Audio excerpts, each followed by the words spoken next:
what President Kennedy said was, we choose to go to the moon and do other things. Not because it's easy, but because it's hard. The cost of failure is much higher than the cost of scrubbing. We have an obligation to get this right. This is a whole new vehicle, a whole new technology, a whole new purpose of going back to the moon in preparation to go to Mars. And yes, it's hard.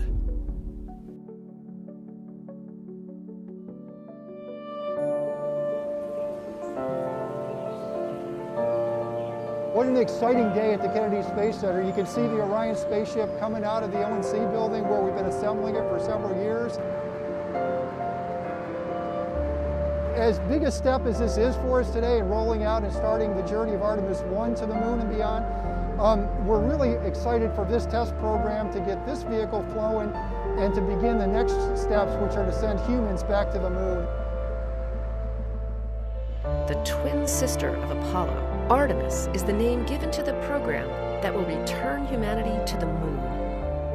And, named after one of the largest constellations in the sky, Orion is the spacecraft destined to get us there. Through Artemis missions, NASA will land the first woman and the first person of color on the lunar surface. And these missions will allow us to explore more of the moon than ever before, paving the way for long-term presence in lunar orbit. But before Orion can travel to our nearest celestial body, it must first make a few pit stops along the way to fuel up and get ready for flight. As we leave here today, we're going to go to a facility that'll fuel the spacecraft with the rocket fuels and propellants it needs. We'll put a launch aboard system on. We'll send it out to be stacked in the rocket and launched. Orion's journey to the moon began on the bayou. NASA's Michoud Assembly Facility in New Orleans is where technicians with Lockheed Martin began welding the pieces of the spacecraft's underlying aluminum structure together.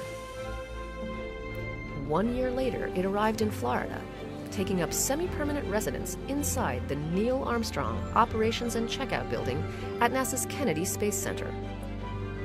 Engineers and technicians will spend the next years working almost around the clock, outfitting Orion with thousands of components and pushing the capsule through several rounds of rigorous testing as teams prepare for its flight around the moon.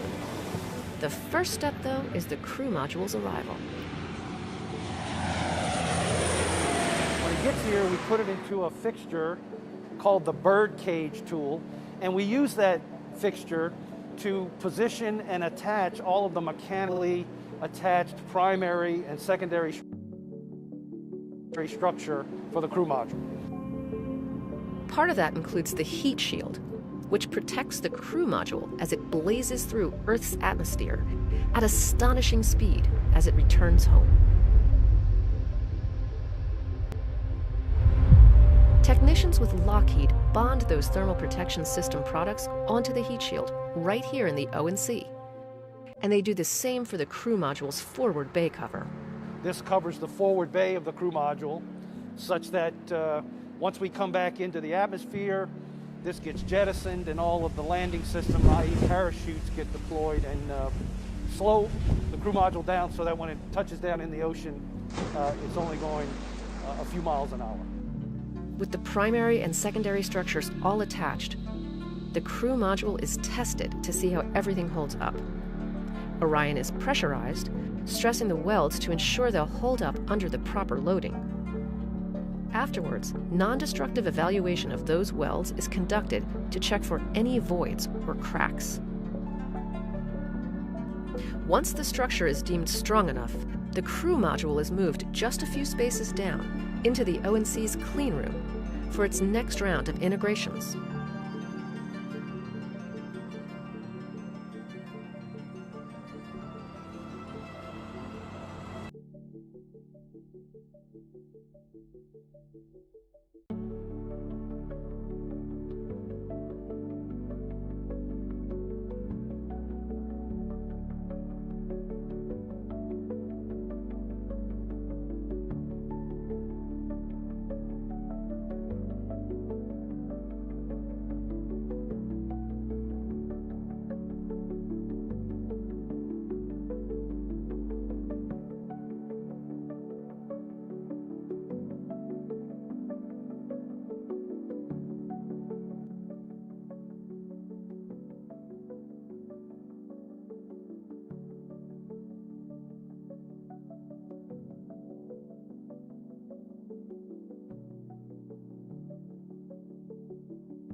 Including wire harnesses and avionics boxes that control the crew module's guidance, navigation, communications, and its power subsystems are integrated. The crew module isn't the only thing that makes up the Orion spacecraft. Teams also worked closely with the European Space Agency to build the service module, the element that will power Orion on its journey around the moon. And when we have a full service module and a full crew module, then we stack the two together and we have what's called the crew service module for Artemis 1. Under the Artemis program, NASA plans to not only return to the moon, but to use that as a stepping stone to go farther than any human has ever gone before, Mars. To get there, it's truly a cross-country and international effort among thousands of individuals. You know, it really is a testament to the workforce. If you think about what we've been through over the years that they've been putting this together, and particularly think about the environment that this team was dealing with. We're dealing with COVID, and we're asking these folks to come into work every day and finish the spacecraft so we can keep this mission going. And we're excited. And really, this is only the start of Orion's path to the pad. It's a little hard to put into words when you think about the fact that we are in the first flow of what will be our nation's deep space exploration program. It hits you in the heart, and it really speaks to why we all are doing what we're doing.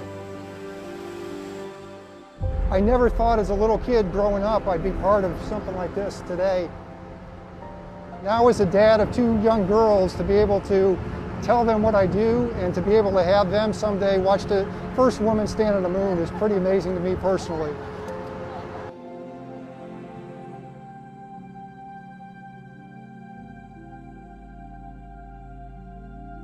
NASA is preparing for a journey back to the moon.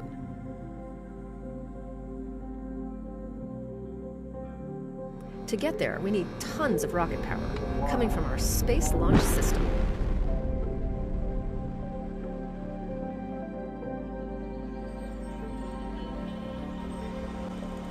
It all started in Promontory, Utah, where Northrop Grumman manufactured each of the segments that make up the rocket's boosters. After a 10-day cross-country journey, the booster segments were delivered to Kennedy Space Center's Rotation, Processing, and Surge Facility, or RPSF. If this all sounds familiar, that's because it's the same facility that was used to process shuttle booster segments, which all came from Utah. Then they're ready to go to the iconic Vehicle Assembly Building, or VAB, where the rest of the motor segments are assembled and stacked on top of the mobile launcher. This vehicle, of course, it's produced all across the country. Components all come here. They may be built around the country, but they all come together right here in the Vehicle Assembly Building. Our SLS rocket will generate 8.8 million pounds of thrust to break through Earth's gravitational pull. That's more power than the Space Shuttle and the Saturn V rocket used.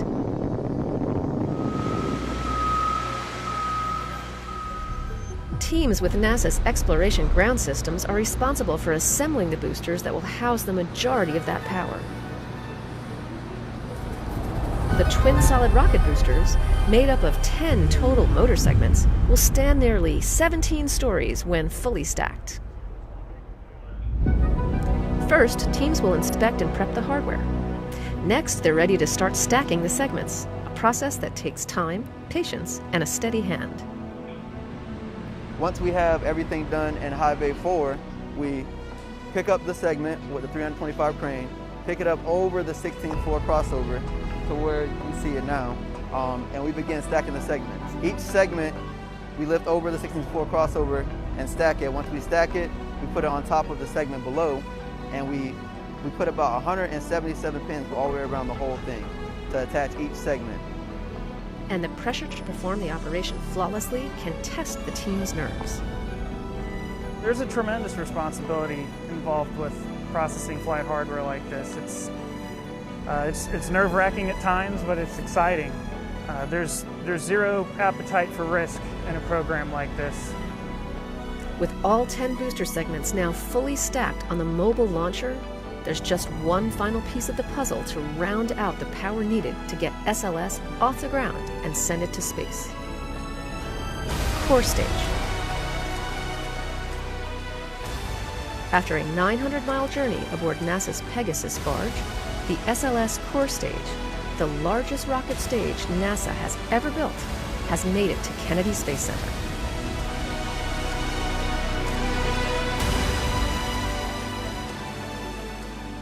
Standing an impressive 212 feet tall and weighing a whopping 188,000 pounds, the core stage came all the way from Stennis Space Center in Mississippi.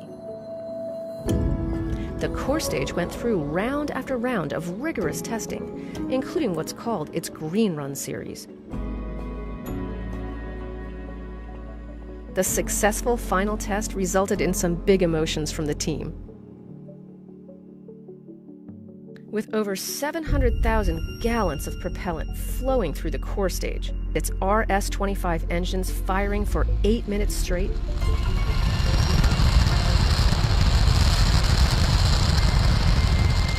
the series involved 8 rounds that looked at systems individually before culminating in pure power. Following its arrival at Kennedy, teams moved the core stage into the VAB, where it was lifted by a crane and placed in between the twin solid rocket boosters.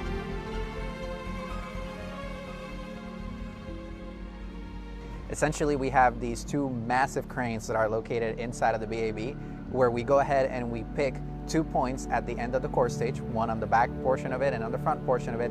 We lift it up to the point where we're able to transition it from a horizontal position over into a vertical position, and then essentially bring it way up to the top of the vehicle assembly building and cross it over into High Bay 3.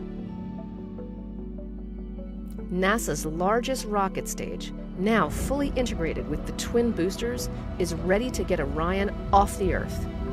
But it will take one more critical component to give the capsule that extra push it needs to journey tens of thousands of miles beyond the moon. With just a single RL-10 engine, the Interim Cryogenic Propulsion Stage, or ICPS, will provide over 20,000 pounds of thrust to send Orion on the ride of a lifetime. To connect the ICPS with the rocket stack, teams next added the Launch Vehicle Stage adapter to the core stage, followed by the ICPS. But before the spacecraft can be attached to the rocket, teams will conduct a series of tests to ensure all of SLS's components communicate properly with one another, plus the ground systems equipment, the launch control systems, and its software. Adding to the challenge, those methods for testing have changed significantly since the days of the Apollo program. Initially built in the 1960s to house assembly of the Saturn V, the VAB has undergone some major modifications to support several different kinds of rockets and spacecraft, whether they're going into low Earth orbit or venturing to deep space.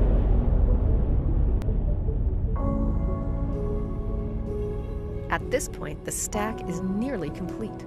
All that's missing is the spacecraft itself.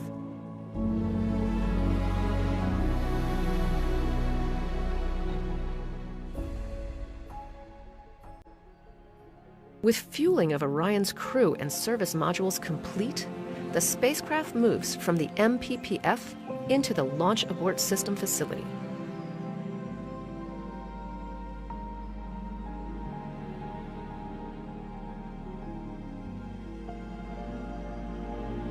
In July 2019, teams completed a critical test, the Ascent Abort 2 flight test, to validate the Launch Abort System works as expected.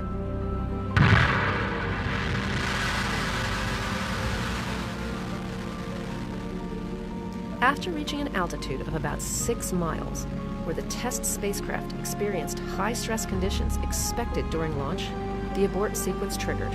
Within milliseconds, the abort motor fired to pull the crew module away to safety.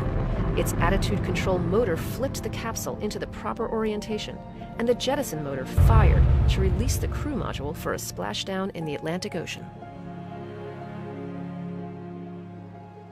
Fully integrated with its launch abort system, the Orion spacecraft slowly makes its way to the VAB in the overnight hours.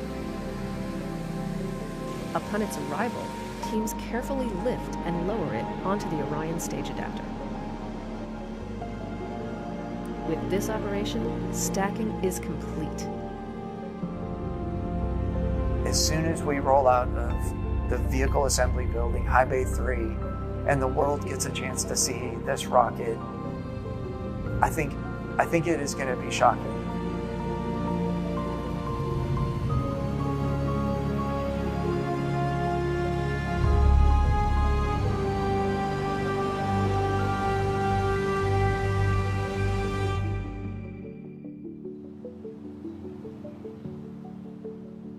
Every single vehicle that has carried humans beyond the bounds of low Earth orbit has undergone integration and testing in that vehicle assembly building. The Space Launch System, mated with the Orion spacecraft, will continue this proud tradition. NASA took a giant step toward returning humanity to the moon. The fully assembled Space Launch System rocket and Orion spacecraft for the Artemis 1 mission made its debut outside the massive vehicle assembly building. We've seen the mobile launcher outside, and it's massive, but now add an over 300-foot rocket on top of it, it's just going to be amazing. Charlie Blackwell Thompson oversees the launch countdown, ultimately providing the go for launch.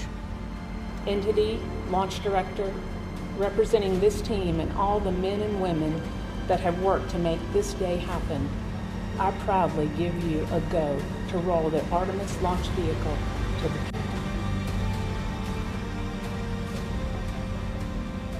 Once outside, the rocket began its nearly 4-mile journey to the pad, riding atop a 6.6 million pound crawler transporter, which was originally constructed to transport the Apollo moon rocket. Now NASA's new moon rocket is making the same journey the Saturn V took 50 years ago. It is amazing to see the culmination of all of this work of many years, to have a chance to then now see their work going over to the pad and then launching to go to the moon.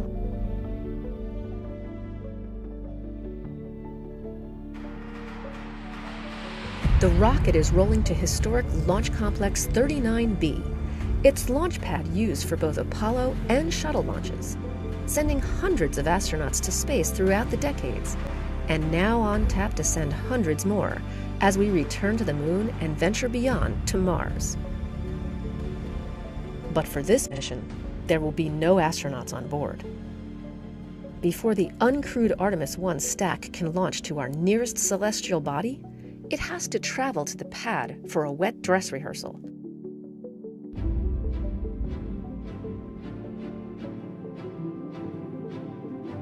Wet dress rehearsal is essentially launch without a launch.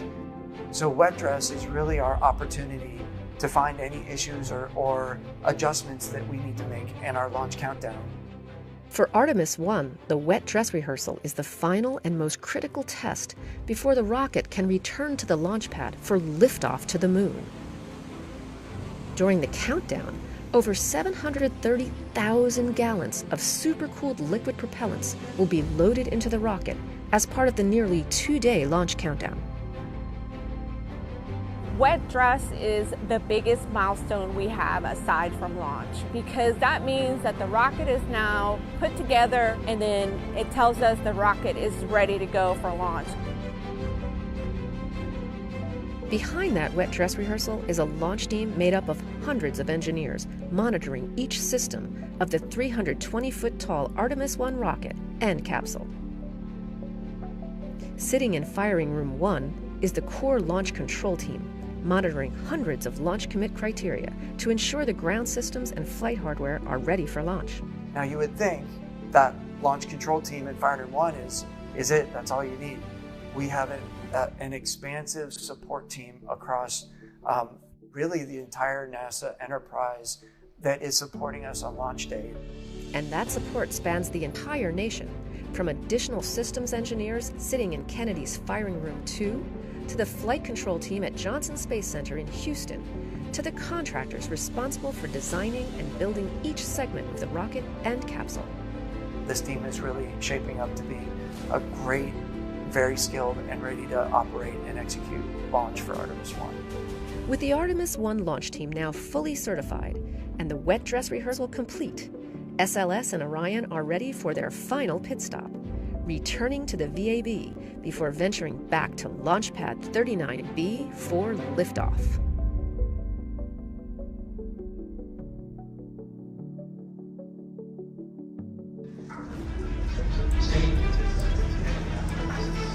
The countdown to T-0 starts approximately 2 days before launch.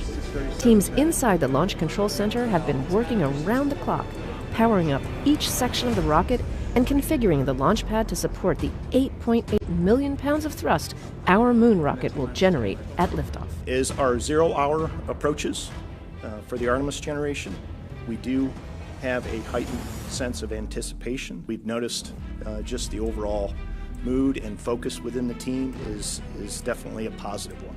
Over the past few years, teams have put in thousands of hours, performing simulations and rehearsals to ensure that they are ready for this moment. Today, we make history. With the launch of the most powerful rocket the world has ever seen, we are taking the first step in humanity's return to the moon. I can tell you there's an energy and there's an excitement around the Kennedy Space Center, I would say, across the agency and all around the Space Coast as we get closer and closer to this launch. This mission will validate that the rocket and capsule do perform as expected before future Artemis missions send astronauts to the lunar surface.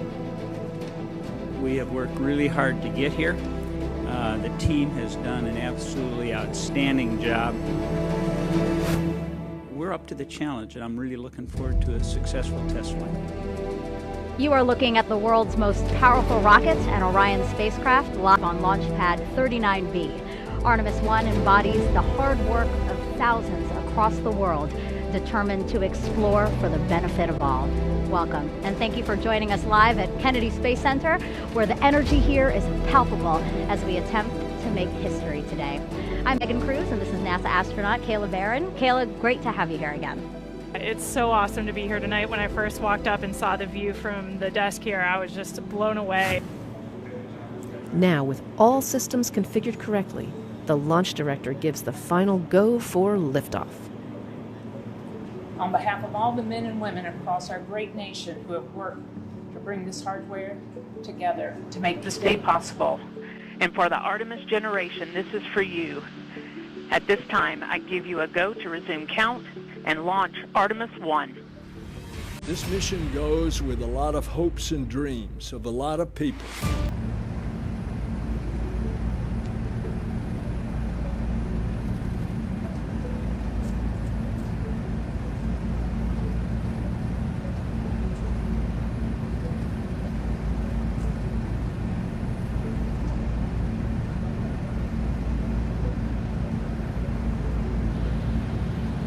And here we go. 10.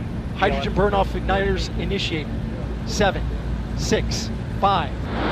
4-stage engine start. 3, 2, 1.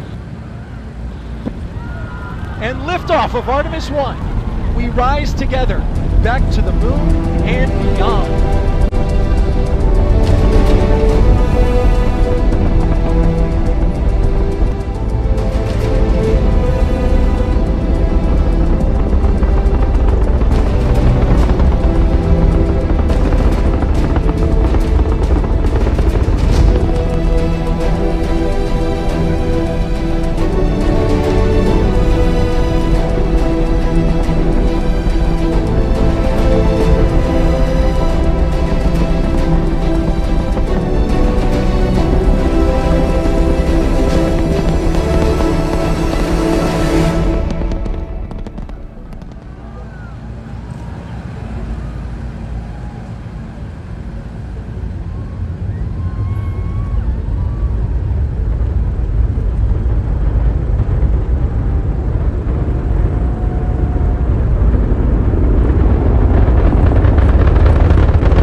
Well, if you're just joining us, welcome to NASA's Kennedy Space Center, where we just watched Artemis 1 launch, our first step towards our next adventure into deep space. It was incredible. It took my breath away and I was tearing up. What an amazing accomplishment for this team.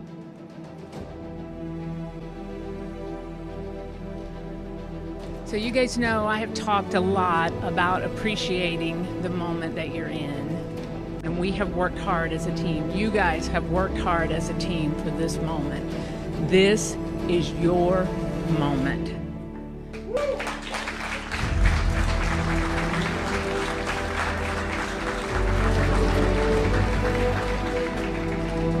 With Orion off the ground, Mission Control in Houston takes the reins.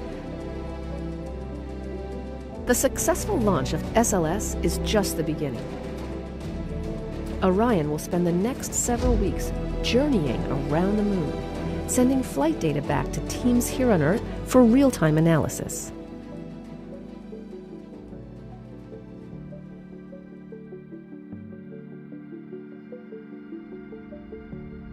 During its mission, Orion reached speeds traveling about 30 times as fast as the speed of sound.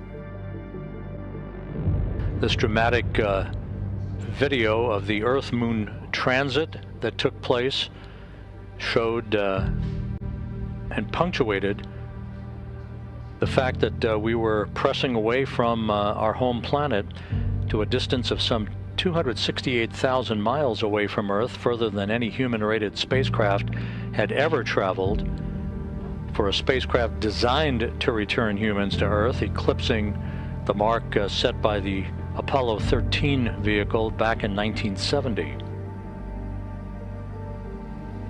After several weeks of flight, it was time for Orion to return home. A half-century later, NASA's newest moon explorer, the Orion spacecraft, is barreling its way back home after circumnavigating the moon and beyond in an elliptical distant retrograde orbit. Now less than 2 hours away from splashing down in the Pacific Ocean west of Baja, California, to complete its shakedown mission.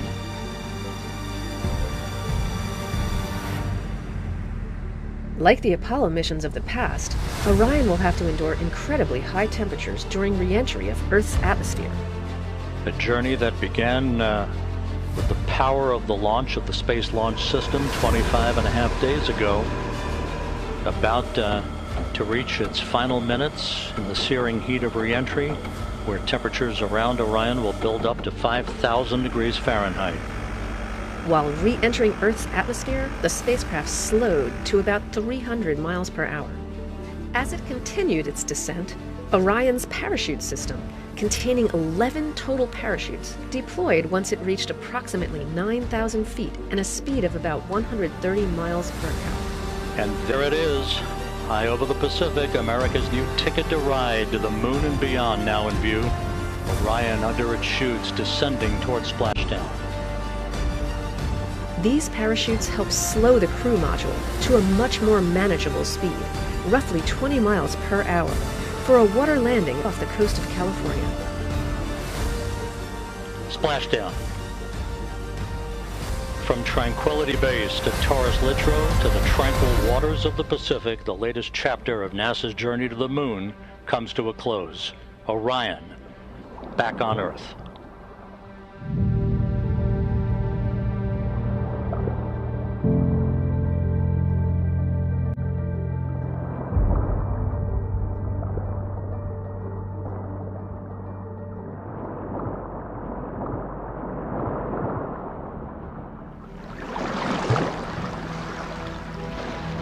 When Orion was deemed safe to approach, team members jumped into the water and attached hardware that steadied the capsule. What we do at NASA really is all about collaborations, and the collaborations that we've had with the Department of Defense in particular over the past years, their hard work and their dedication as they went through a great deal of planning, hardware development and processes, and a lot of practicing to get to this point. And that team, made of a combination of NASA and Department of Defense personnel, has put in years of work to make sure that they were ready. It's just been a long time coming. We've been working this mission for a while, and we've done a ton of training. And every time you do training with a mock-up capsule, you don't have any of that. You don't have parachutes. You don't, hear it coming back to the atmosphere, the sonic booms, and all of that kind of stuff. And today, that actually happened. It's just amazing.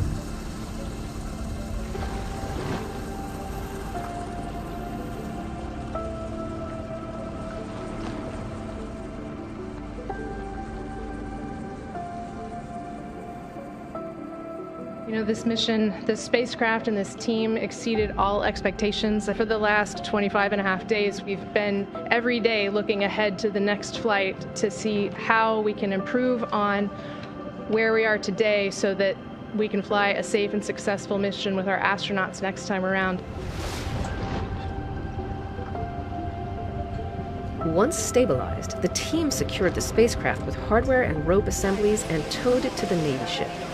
The dive team then connected Orion to a series of ropes from inside the back of the ship, known as the well deck, to safely and securely pull the capsule inside.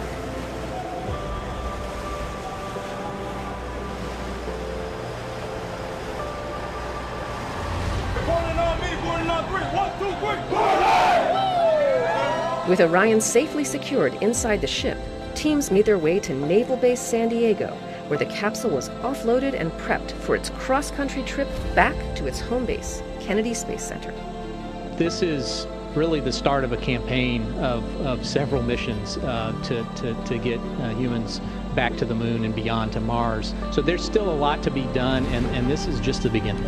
Kennedy just stunned everybody with the Apollo generation. I believe that this nation should commit itself to achieving the goal before this decade is out, and said that we were going to achieve what we thought was impossible.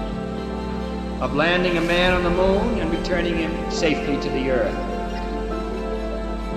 Many things have happened since, but we knew we were going back. This is the program of going back to the moon to learn, to live, to invent, to create in order to explore beyond. So it's a new day. A new day has dawned, and Artemis generation is taking us there.